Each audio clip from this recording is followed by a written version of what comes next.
और सुपरफास्ट खबरों में फिलहाल इतना ही, लेकिन इस बीच बड़ी खबर आप जान लीजिए। जयपुर से मिल रही है। पेपर लीक प्रकरण आरोपी भूपेंद्र सारण के अवैध निर्माण पूरा ध्वस्त कर दिया गया है। 3 दिन में 21 घंटे तक चली जेडी की कार्रवाई के बाद अवैध निर्माण ध्वस्त किया गया है। सूर्यास्त से पहले अवैध निर्माण को ध्वस्त करने के बाद राहत की सांस ली गई है। भूपेंद्र ने 0 सेटबैक पर आलिशान मकान बना रखा था, जिसे ध्वस्त किया गया जेडीए की ओर से। फ्रंट से 15 फीट और बैक साइड से 8 फीट का निर्माण ध्वस्त किया गया। साथ में ऊपर की अवैध बनी 2 फ्लोर भी ध्वस्त की गई है।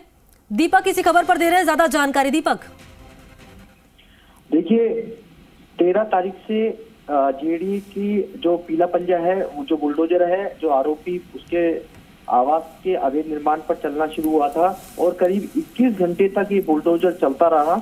और 21 घंटे बुलडोजर और मैनुअली ध्वस्त करने की कार्रवाई जब चली, तो आज शाम यानी कि सूर्यास्त से पहले जेडीए प्रशासन ने राहत की सांस ली है पूरे अवैध निर्माण को हटाकर। अब जो कि जेडीए के नापजोक में जो सामने आया था कि जो मास्टरमाइंड है भूपेंद्र सारण और गोपाल सारण उनके भाई, उनका ये आवास था, आलीशान बंगला बना हुआ था, लग्जरी आवास था जिसमें लिफ्ट भी लगी हुई थी। ये निर्माण 141 वर्ग गज का ये पूरा भूखंड है, जिस पर आगे का जो सेटबैक है 0 सेटबैक पर पूरा निर्माण किया हुआ था। आगे का 15 फीट का जो हिस्सा जो सेटबैक छोड़ना चाहिए वो नहीं छोड़ रखा था, उसे जेडीए ने अवैध निर्माण माना। और पीछे का जो बालकनियां निकाल रखी थी 8 फीट पर, उसे अवैध निर्माण माना। साथ में 2 मंजिला जो फ्लोर थे, 2 फ्लोर, जेडीए ने उसे भी अवैध निर्माण मानते हुए पूरी तरीके से ध्वस्त कर दिया है। जो उसका मकान का मुखौटा था वो पूरी तरीके से जो तस्वीर थी अब बदल गई है।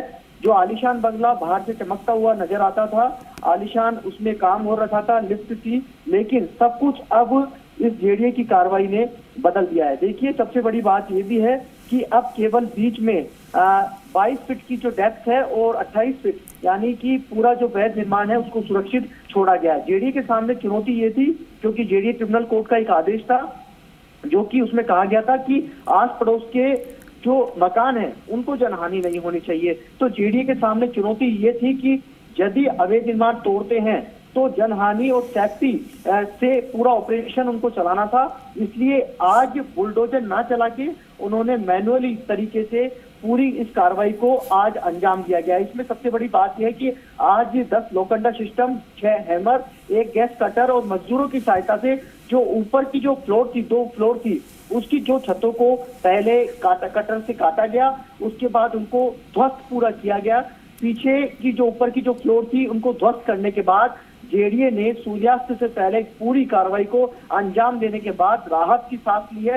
राहत की सांस इसलिए ली है कि क्योंकि जेडीए के सामने बड़ा संकट था कि आसपास के मकानों में कहीं भी जनहानि नहीं होनी चाहिए, और इसलिए आज जेडीए ने इस कार्रवाई को पूरी किया है। 13 तारीख को शाम 4 बजे जेडीए ट्रिब्यूनल कोर्ट से जब जेडीए के पक्ष में फैसला आया था, उसके बाद में ये कार्रवाई शुरू हुई थी।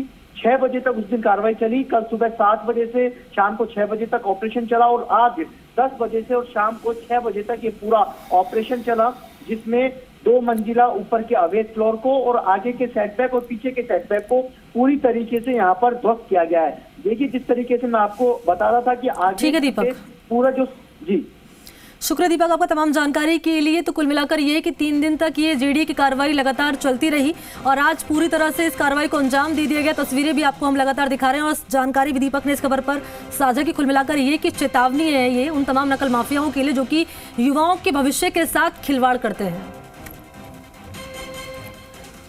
और इसी के साथ बुलेटिन में फिलहाल इतना ही। देश और दुनिया की तमाम बड़ी खबरों के लिए आप देखते रहिए जी राजस्थान। नमस्कार।